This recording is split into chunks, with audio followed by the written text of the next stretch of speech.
सर्दियों के दिन थे। मैं अपने मायके गई हुई थी। मेरे भैया भाभी के साथ ससुराल गए थे और घर में मैं, मम्मी और पापा थे। उस दिन ठंड बहुत थी। मेरा दिल कर रहा था कि आज कोई मेरी गर्म को खुदाई कर दे। मैं दिल में सोच रही थी कि कोई आए और मेरी खुदाई करे कि अचानक दरवाजे की घंटी बजी। मैंने दरवाजा खोला तो सामने चार आदमी खड़े थे, एकदम तंदुरुस्त और चौड़ी छातियां। फिर पीछे से पापा की आवाज आई, ओए मेरे जिगरी यारो, आज कैसे रास्ता भूल गए। वो भी हंसते हुए अंदर आ गए और पापा को मिलने लगे। पापा ने बताया कि हम सब आर्मी में इकट्ठे ही थे।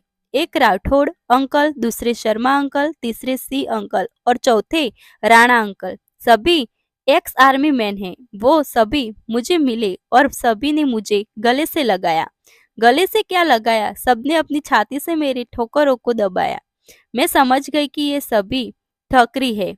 अगर किसी को भी लाइन दूंगी तो जट से पट जाएंगे।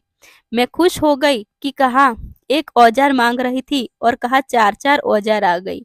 पापा उनके साथ अंदर बैठे थे और मैं चाय लेकर गई। जैसे ही मैं चाय रखने के लिए झुकी तो साथ ही बैठे राठौड़ अंकल ने मेरी पीठ पर हाथ फेरते हुए कहा, कोमल बेटी, तुम बताओ क्या करती हो। मैं चाय रखकर राठौड़ अंकल के पास ही सोफे के हत्थे पर बैठ गई और अपने बारे में बताने लगी। साथ ही राठौड़ अंकल मेरी पीठ पर हाथ चलाते रहे और फिर बातों बातों में उनका हाथ मेरी कमर से होता हुआ मेरे तक पहुंच गया। यह बात बाकी फौजियों ने भी नोट कर ली, सिवाय मेरे पापा की। फिर मम्मी की आवाज आई तो मैं बाहर चली गई और फिर कुछ खाने के लिए लेकर आई। फिर रात को जब मैं झुककर नाश्ता परोस रही थी तो उन चारों का ध्यान मेरे की तरफ ही था और मैं भी उनके थैले में हलचल होती देख रही थी। अब फिर मैं राठौड़ अंकल के पास ही बैठ गई ताकि वो भी मेरे दिल की बात समझ सके। मगर वो ही क्या, उनके सारे दोस्त मेरे दिल की बात समझ गई। वो सारे मेरे गहरे गले में से दिख रहे मेरे ठाकुर पहाड़ और मेरी मदमस्त जवानी को बेचैन निगाहों से देख रहे थे और राठौड़ अंकल तो मेरी से हाथ ही नहीं हटा रहे थे। फिर उनके लिए खाना बनाने के लिए मैं रसोई में आ गई। हमने उनके पीने का इंतजाम ऊपर के कमरे में कर दिया।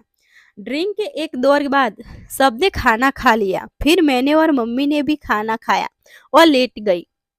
मम्मी ने तो नींद की गोली खाई और सो गई, पर मुझे कहाँ नींद आने वाली थी। घर में चार औजार हो और मैं बिना खुदाई के सो जाऊं, ऐसा कैसे हो सकता है। मैं ऊपर के कमरे में चली गई। वहां पर फिर ड्रिंक्स का दौर चल रहा था। मुझे देखकर पापा ने तो मुझे नीचे जाने के लिए बोला, मगर सी अंकल ने मेरा हाथ पकड़कर मुझे अपने साथ सटा कर बिठ लिया।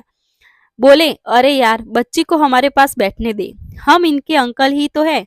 तो पापा मान गए और सारे अंकल मुझे फौज की बातें सुनाने लगे। फिर वो सभी पीते रहे, मगर वो सभी पापा को बड़े बड़े ग्लास में ड्रिंक दे रहे थे और खुद छोटे छोटे ले रहे थे। मैं समझ गई कि वो चारों पापा को जल्दी लुढ़काने के लिए चक्कर में है। फिर सी अंकल ने भी अपना कमाल दिखाया शुरू कर दिया। वो मेरी पीठ पर बिखरे मेरे बालों में हाथ घुमाने लगे। जब मेरी तरफ से कोई विरोध नहीं देखा, पहाड़ों पर भी हाथ घुमाने लगे। पापा का चेहरा हमारी तरफ सीधा नहीं था, मगर फिर भी अंकल सावधानी से अपना काम कर रहे थे। फिर वो बगल में से हाथ घुसाकर को टंटोलने लगे, मगर अपना हाथ मेरे पर नहीं ला सकते थे क्योंकि पापा देख लेते तो सारा काम बिगड़ सकता था। उधर मेरा भी बुरा हाल हो रहा था। मेरा भी मन कर रहा था कि अंकल ठाकुरों को कस कर दबा दे।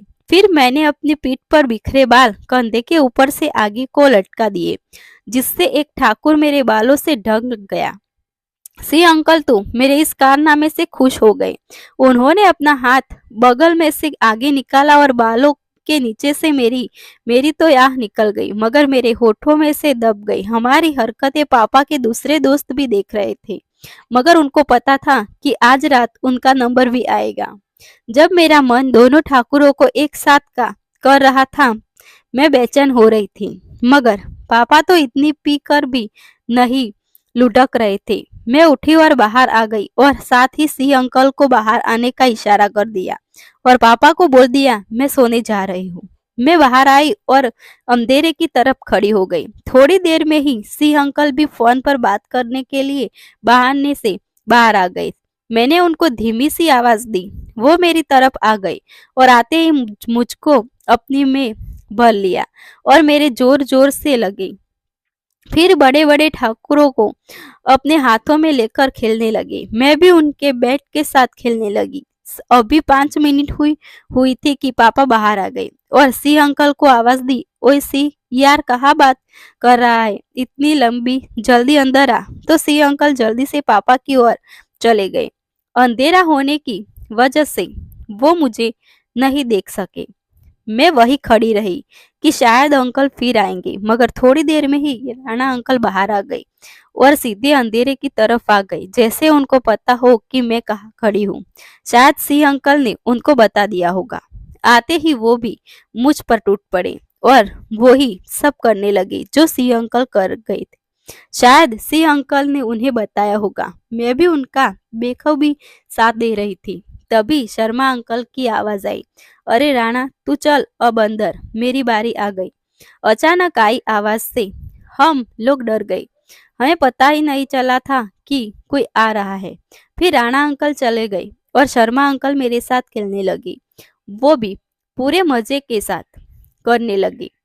मैं जानती थी कि सारे फौजी अंकल मेरे साथ क्रिकेट का खेल खेलने के लिए बेताब हैं और मैं भी तो इसी का इंतजार कर रही थी कि कब मेरे पापा जल्दी से लुढ़के और मैं सारे अंकलों के साथ क्रिकेट खेल सकूं। ऐन वक्त पर वही हुआ कि इसी अंकल ने पापा को आखिरकार बुटका लिया और सारे के सारे मेरे पास दौड़े आए। सभी मेरे साथ खेलने के लिए उतावले हो रहे थे।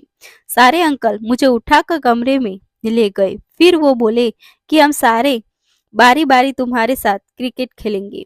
तुम ही बताओ कि तुम सबसे पहले किसके साथ क्रिकेट खेलना चाहती हो। लेकिन मैं क्या कहती, मैं तो बहुत ही बेताब थी खेलने को।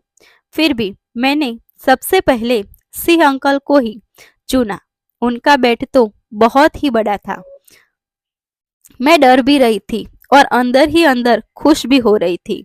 और इस तरह मैंने सभी के साथ क्रिकेट खेला। सभी ने बहुत ही अच्छी परफॉर्मेंस दी।